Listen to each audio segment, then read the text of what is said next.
Was? Was willst du? Was willst du? Du kannst gar nichts machen, Junge. Du kannst gar nichts machen. Hast du nicht heute gelesen in der Zeitung? Ja? Da haben ein paar, 5 Mann, randalierende 5 Leute, haben eine Frau vom Fahrrad getreten. Haha. Letztes Mal auch, da haben die eine Frau, ja, in der U-Bahn-Station die Treppe runtergeschubst. Was willst du machen? Polizei? Die Polizei kann nichts machen. Die Polizei kommt, die macht eine Anzeige. Eure Gesetze kennen wir bereits. Die Polizei kommt, macht eine Anzeige, da wir sowieso kein Geld haben. Wir sind als Flüchtlinge hier, ja, aber wir haben Anwälte, die erzählen uns alles, was hier so alles geht und was nicht geht. Ja, kann die Polizei nichts machen. Was für eine Strafe? Zurückschicken nach Hause? Geht auch nicht. Wie soll das denn gehen? Bei uns ist ein unsicheres Herkunftsland. Geht nicht. Ja, hey, das, was ich hier an Geld bekomme, jeden Monat, 328 Euro. Manche Kollegen sogar nebenbei ein bisschen arbeiten. Ja, zack, zack, zack, ein bisschen Geschäfte machen, tschakchara. Ja, das verdiene ich in meiner Heimat nicht mal im Monat. Was wollt ihr denn? Ich habe mit euren Gesetzen nichts zu tun. Warum? Ich habe eine ganz andere Religion, eine ganz andere Mentalität, ganz andere Kultur. Eure Gesetze gelten doch gar nicht. Das ist für euch gemacht. Ihr habt doch sowieso keine Eier. Eure Männer haben keine Eier. Eure Polizei kann die nichts machen. Ich kann die anspucken. Puh, die können gar nichts machen. Ja? Ich kann hingehen, jemand hier kaputt schlagen, die können nichts machen. Ja? Was willst du machen? Was willst du machen? Du hast in dein ganz eigenes Land gar nichts zu sagen. Eure Politiker, ach, bla bla bla bla bla, die reden. Wie kann das sein, dass du in deinem eigenen Land, ja, du hast die ganzen Jahre, bis du, keine Ahnung, wie alt geworden bist, gearbeitet. Jetzt musst du sogar Flaschen sammeln gehen, damit du klarkommst. Und eure Politiker reden, wollen alles besser machen. Ja? Die haben keine Eier. Die haben keine Eier, eure Leute. Jetzt sind die Wahlen, deutsche Bürger beschweren und dann ganz schnell alles vergessen. Ich bin gekommen, ich gehe nicht mehr zurück. Egal was. Selbst wenn die sagen, Zeit ist zurückzugehen, ey, ich gehe anderes Land, andere Grenze. Komm noch mal rein. Ja? Du hast doch gesehen, Bundeswehrsoldat. Ja? Hat sogar Fingerabdruck gemacht, haben die nicht mal gemerkt, dass er Deutsch ist. Der ist deutsch, hat keiner gemerkt. Ja? Was machen? Was wollt ihr machen? Wir scheißen auf eure Gesetze, wir scheißen auf eure Kultur, wir scheißen auf eure Mentalität, wir scheißen auf eure Polizei, eure Richter haben keine Eier, ja? Wir packen eure Frauen an, ja? Wir machen, was wir wollen, schubsen, treten, spucken, puh. Was wollt ihr machen? Was machen? Scheißegal. Ich bin gekommen, ich bleib hier. Frankreich schon vorbei, Belgien vorbei, Holland sowieso vorbei. Jetzt Deutschland.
We will make no progress on dealing with the millions of illegal immigrants who are here now and on rationalizing our system of legal immigration. That's plain and simple and unavoidable.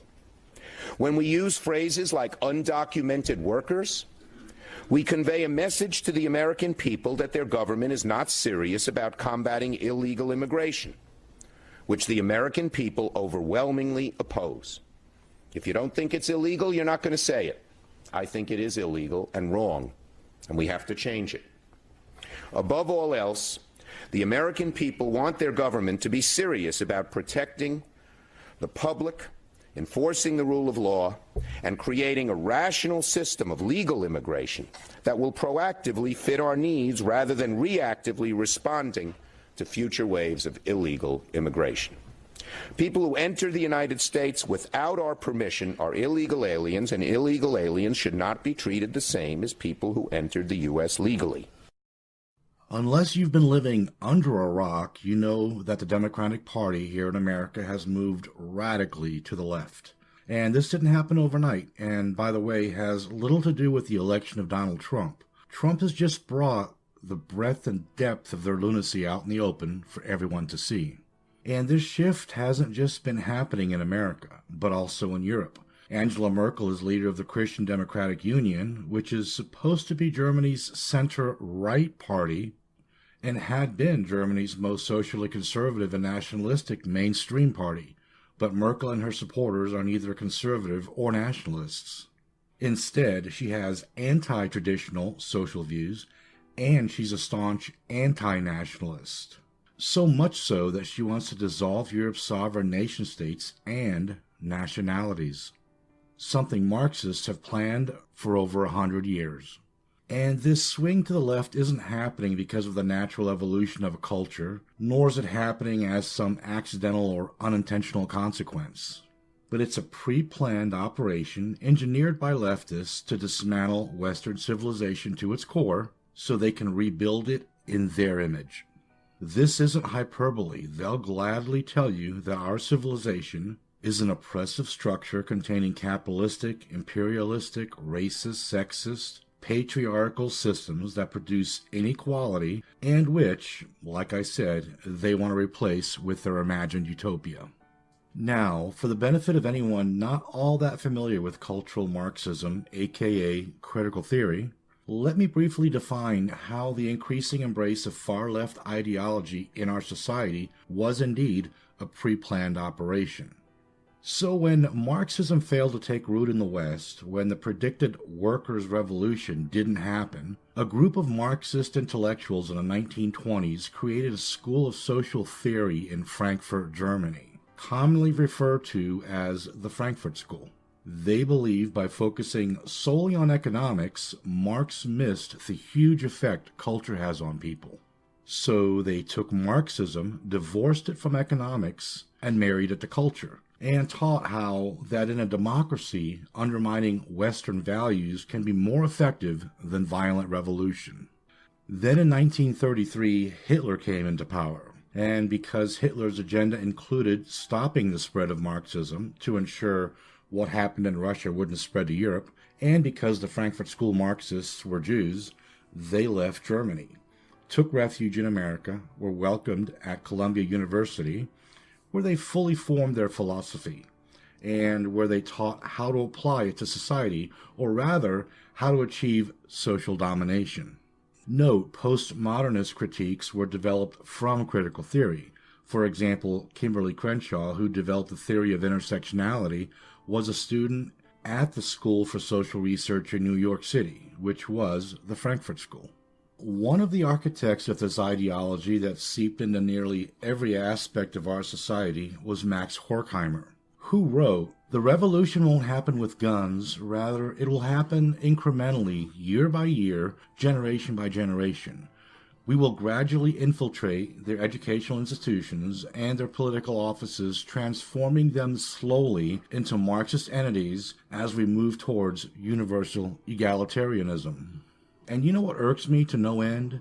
What he's saying is, I'm proudly subverting yet another established society that has given me refuge and welcomed me. Also, this shows the Achilles heel of liberal democracies, but that's a topic for another video coming soon. Anyway, when Horkheimer's talking about universal egalitarianism, he's not saying people should have equal rights. He's saying people should have equal outcomes. That socially and economically, people should end up the same because people are innately equal, even morally. And that's a foundational principle of leftist ideology today. and one of the biggest and most detrimental lies being told, because it tells people and groups of people that if they're not the same, if they don't have as much of something as the next guy, even Academy Awards, it's because they've been victimized. It's telling people who aren't oppressed that they are oppressed. This causes bitter indignation at having been treated unfairly, which is the very definition of resentment. And leftism is the ideology of resentment and of victimhood. And the left needs victims, because without the oppressed versus oppressor conflict, leftism is a dead ideology, just another philosophy that has little to no impact on our society. So, leftist ideology is based on the premise that everyone should end up the same, because people are not flawed, only systems and institutions are. Therefore, they conclude that when people don't end up the same, it's because something unjust is happening, namely oppression. More specifically, cultural Marxists believe inequality in society occurs because prejudice-dominant social groups, aka white people, exploit less powerful social groups, which creates a system of privilege and advantage for some, and disadvantage for others. And so they preach the reason there is inequality in society is because whites have unearned privilege derived from oppression. And there you have it, an ideology of resentment towards whites. Now, of course, that's all bullshit, because the reason there's inequality in a merit-based system like ours is because people are innately unequal. We are not the same, and will never be the same. Some people are taller, some are faster, some are better looking, some are smarter, some are dumb as shit. Some people are more creative and end up being an art teacher, some more analytical and pursue engineering. Some are driven, and some are content spending their life sitting on a sofa playing Mario Brothers. Some people are responsible, some irresponsible. Some consistently make good decisions, and for others, life is a never-ending string of bad choices. So naturally, people and groups of people and civilizations end up differently. The effects of Islam on a society is not the same as the effects of Christianity on a society. The effects of a relatively free market on a society is not the same as the effects of socialism on a society. And let me be clear about something. When I said we have a merit-based system, I'm not under the illusion that it's perfect. I'd call it a relative meritocracy, because people are inherently flawed, and no, Marxism can't fix that. All Marxism can do is bring the best and brightest in a society down to the lowest common denominator. The dominant narrative in America is white people are evil, white people suck, we should be ashamed of ourselves. And I don't think we should be ashamed of ourselves. I think that we should take responsibility for the system that we've created. The best system in the world? Oh, we do not have the best system in the world. Who has a better system? There are many European countries that are much better off than us. Oh, you mean like the European countries with a higher density of whites, like Northern Europe? That's one way to phrase it, I guess. You don't mean Turkey. No. You don't mean Eastern Europe. No. With the communists. So the only time you can come up with a system that's better than America, it's a country that's more white than America.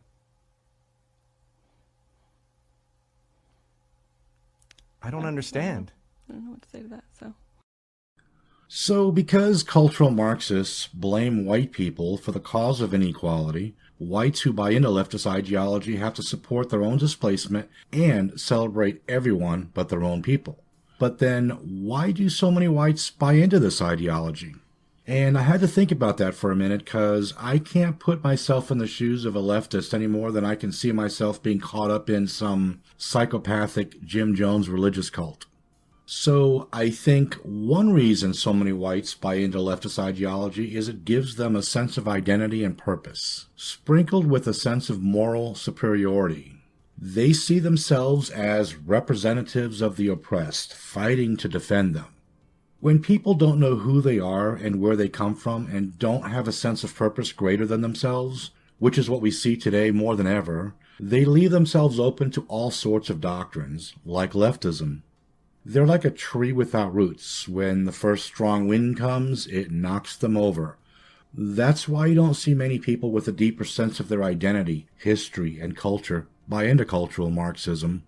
Another reason so many whites embrace leftism is the natural inclination people have to adhere to a group, the comfort of inclusion.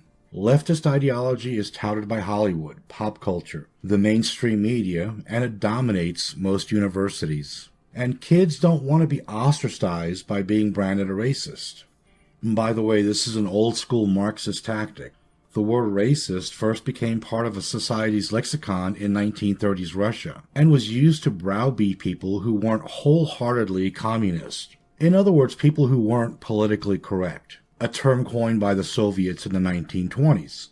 However, racist had a different meaning then. It meant someone who was nationalistic. Good communists identified with the communist collective, not with their ethnic and cultural heritage. Funny how leftists are using the word racist today the way it was originally used in early communist Russia. Only towards whites, though. But I'm not a white supremacist. I just want to celebrate my white heritage. Well, I hate to break it to you, but... Okay, so people love inclusion, and leftists have made it clear that the consequences of dissension are severe. For example, look at Roseanne Barr, who was labeled a racist for supporting Trump, and because she made a racy joke, was fired, costing her tens of millions of dollars minimum. And to add insult to injury, the cast of her show, the very people who she single-handedly made rich and famous, either kept quiet or proudly and publicly berated her for doing something that she'd been doing all of her life, making racy jokes and being controversial. Another quick example is Taylor Swift, who, as far as I know, is apolitical, at least publicly. And because she refuses to take sides, refuses to talk about politics, and therefore refuses to denounce and bash Trump, she's a racist and white supremacist by default. Welcome to the Noble Revolution. Okay, and one more reason that I can think of why many whites are caught up in this cult is old-fashioned conditioning. This is especially prevalent in leftist-run European countries. People have simply been conditioned through the government, the media, and often their parents that left-wing ideals like multiculturalism and cultural relativism are good, while a notion like Sweden should generally be a country for ethnically Swedish people is evil. However, it's still not all that easy for the left to convince the masses that whites are evil oppressors for creating a civilization that everyone wants to come and live in. So, like we've seen time and time again throughout history, a little revisionist history, aka propaganda, is required to validate their insane bullshit. And this is especially evil because this is how our kids are taught to hate themselves and their culture, which in turn makes them susceptible to leftist ideology. The Muslims didn't go up from Jerusalem and march up to Europe to attack Christendom. No, the Christians marched down to Jerusalem to attack the Muslims. I'd be rich if I had a nickel every time a leftist cited the Crusades as an example of evil white European Christians invading the lands of peaceful Muslims and brutalizing them in the name of Christianity. Well, the record of history is clear, and it says, Islam was born in Arabia in the 7th century, and the Mohammedans immediately began attacking the Middle East, which was full of Christians, Jews, Zoroastrians, and polytheistic Arabs. Major Christian cities were captured, including Antioch and Jerusalem. Then northern African cities like Alexandria and Egypt were invaded and captured. Then Muslims crossed the Mediterranean and began attacking Europe. They conquered the island of Sicily, and using that as their base, they attacked coastal towns, which entailed killing, robbing, raping, and taking slaves. During this time, over 1 million white Europeans were taken into the Islamic world as slaves. In 846 AD, while attacking Rome, Muslim invaders looted St. Peter's and St. Paul's basilicas, desecrating and pillaging the holiest places in all of Christendom. They also invaded and conquered Spain and tried to invade Europe from the southwest, but were stopped by the Franks at the Battle of Tours, which historians regard as the battle that saved European Western Christian civilization. So all of this so far, about 400 years of brutal aggression, happened before the First Crusade was ever waged.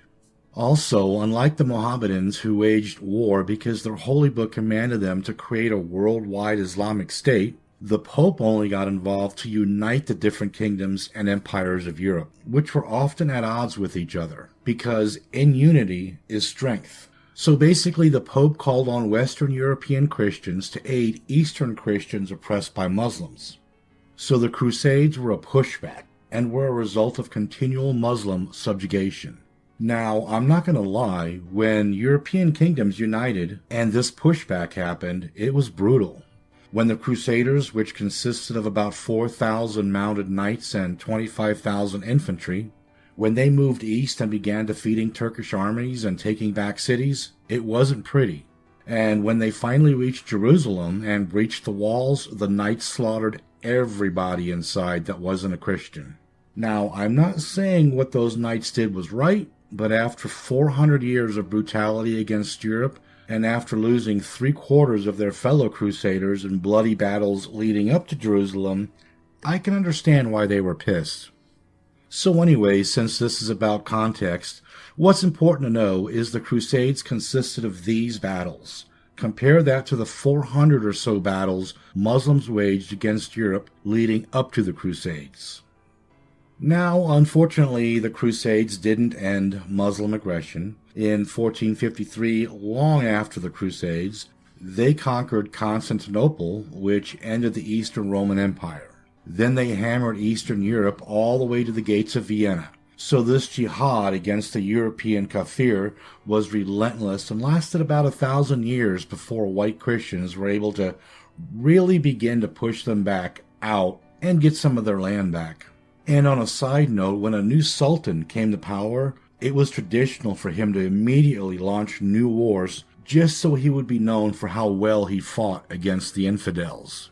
And between the 7th and 15th centuries, Muslims dominated the slave trade, and they dealt in the sale of eunuchs, which were castrated male slaves most often used in military service.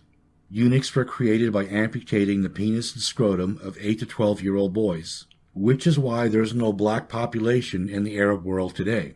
Well, that and because they would kill the newborn children of their African concubines that they got pregnant. Now, I already mentioned Europeans being enslaved by Muslims as early as the 7th century, but I want to reiterate, while Mohammedans were killing and enslaving Africans, they were doing the same with white Europeans. Before Catherine the Great conquered the Muslim-ruled peninsula of Crimea and put it under Russian rule, millions of Ukrainians, Georgians, Bulgarians, Armenians, and Slavs had been enslaved and sold through Crimea. The term the Crimean raids is familiar to every Ukrainian, Russian, and Pole, as it is an integral part of their history. Also, between 1530 and 1790, it is estimated that North African Muslims abducted and enslaved more than 1 million Europeans from coastal towns and the high seas. They even enslaved Americans. All right, tell me why I should believe. However, you're right on your premise. That they really want to fight us in Dollywood, but they're not. Well, let me give you an example from Mr. Jefferson. Since you asked me to mention my book, which I happily do, available fine bookstores everywhere. In 1788, when the United States was barely a country, Right. was having its sailors taken as slaves by the Barbary states, the states of the Ottoman Empire in North Africa. Tripoli. Tripoli. The shores of Tripoli. Shores of Tripoli. And its people, its ships stopped. Its crews carried off into slavery. We estimate 1.5 million European and American slaves taken between 1750 and 1815. Jefferson and Adams went to their ambassador in London and said, why do you do this to us? The United States has never had a quarrel with the Muslim world of any kind. We weren't in the Crusades. We weren't in the war in Spain. Why do you do this to our people and our ships? Why do you plunder and enslave our people? And the ambassador said very plainly, Mr. Abdul Rahman said, because the Quran gives us permission to do so, because you are infidels. And that's our answer. And Jefferson said, well, in that case, I will send a navy which will crush your state, which he did. And a good thing, too. Islamic fundamentalism is not created by American democracy. It's a lie to say so. It's a masochistic lie. And it excuses those who are the real criminals, and it blames us for the attacks made upon us. Don't have anything to do. Now that brings me to the holy grail of the anti-white narrative, slavery. And it's not hard to expose leftists who want to single out whites and blame them for this immoral practice, because just a cursory glance at history shows slavery was common and an accepted way of life in every culture throughout history. It was fully established in every society, and there was a myriad of ways you could become a slave. You could be born a slave, you could lose a war, you could run out of money and be unable to pay your debts, or your parents could just sell you into slavery. But since the left only wants to talk about the Christian slave trade, which was from about 1515 to 1815, let me add this. Slavery in other civilizations was on a larger scale, lasted a longer time, and was more brutal. Also, whites were the first to act on their conscience and abolish slavery, first in Europe, then in America, and through their influence, effectively ended slavery in the world. Although it was practiced in China and various parts of Africa until the 1940s, Saudi Arabia had slavery until 1962, Peru until 1968, and India until 1976. It's probably also worth noting that unlike the Mohammedans, Europeans didn't go into Africa to kidnap and enslave people. They bought slaves from African slave traders who had bought them from African kings and warlords. As a matter of fact, 40% of all blacks in West and Central Africa were slaves within Africa before and during the period of the Atlantic slave trade, which means more than likely Europeans did not cause one single black person to be a slave who already wasn't one. For a little more context, during the period of the Atlantic slave trade, 10% of the enslaved Africans became part of the Atlantic slave trade and were shipped west. About 20% went to the rest of the world, mostly to the Middle East and India, and 70% of African slaves stayed in Africa as slaves. And of the slaves that were part of the Atlantic slave trade, only about 5% came to America. The rest went mainly to Spanish South America and to the Caribbean. And when the Atlantic slave trade ended, the percentage of Africans in West and Central Africa who became slaves didn't decrease. There were just more Africans who stayed slaves in Africa. Also, in America, slavery wasn't just practiced by whites. Indians practiced slavery before any white people ever set foot here, and later they also owned African slaves. Blacks, of course, also owned slaves in America, as they did in Africa.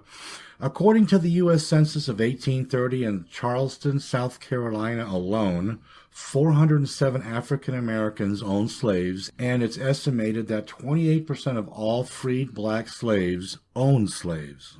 The bottom line is demonizing white people because of slavery while giving every other race and ethnic group and civilization a pass is deceptive, agenda-driven leftist conditioning. And it's pathetic that in the age of information there are people dumb enough to buy into the white guilt dribble. And even if white Europeans had been the only people to ever practice slavery, it would still be dumb to collectively blame white people back then for slavery. That's like collectively blaming whites during the Industrial Revolution for harsh working conditions and low wages and child labor. Most whites back then were poor and weren't exactly pro-low wages and shitty working conditions, just like most weren't pro-slavery. And not just because of moral reasons, but because slavery drove down wages, among other things. Anti-whites have become so bold, so arrogant that they're taking it way too far too fast. I should just kick back and watch the show because they're waking a sleeping giant, one that will not be conquered, a giant that will put an end to all this nonsense. There's an even bigger demographic of white males you haven't even heard from yet. The left lives in constant fear and paranoia of this reality. The men who quietly watch from afar, who work and mind their own business, but they see everything. I've said this before, and I'll say it again. The purveyors of cultural Marxism aren't imbeciles. They're smart people. But like the Mensa member who thinks he can commit the perfect murder but makes a dumb mistake that gets him caught, there's something neo-Marxists didn't account for. Something that frustrates them to no end. And that's the power of cultural pride. Cultural pride is why Austrians removed the Social Democrats from power last October and replaced them with right-wing parties that promise to keep Austria's culture and traditions intact. Cultural pride is why parties that were undermining Italy's culture, even though they'd been in power since the end of World War II, were crushed in the Italian elections last March. Cultural pride is why a French party that couldn't even get enough votes to be represented in parliament a couple of years ago is now Germany's second largest and most powerful party, and growing. Cultural pride is why the party that stands for Swedish nationalism recently became the most popular party in Sweden. And in order to strip people of cultural pride, you have to strip them of their national or ethnic identity. And people who aren't brainwashed are going to naturally resist that. And I say naturally because it's biologically ingrained in us. Human nature is tribal. We naturally care about our own family more than someone else's family. We care more about our own nation more than a foreign nation. And by nation, I mean a people with a shared heritage, which includes a common language, history, religion, and ancestry. It's no coincidence, nor is it because of racism, that 85% of American churchgoers go to churches that are composed of entirely or almost entirely one race. Now, like I said, leftists don't really understand having pride in your culture, your people, and your homeland.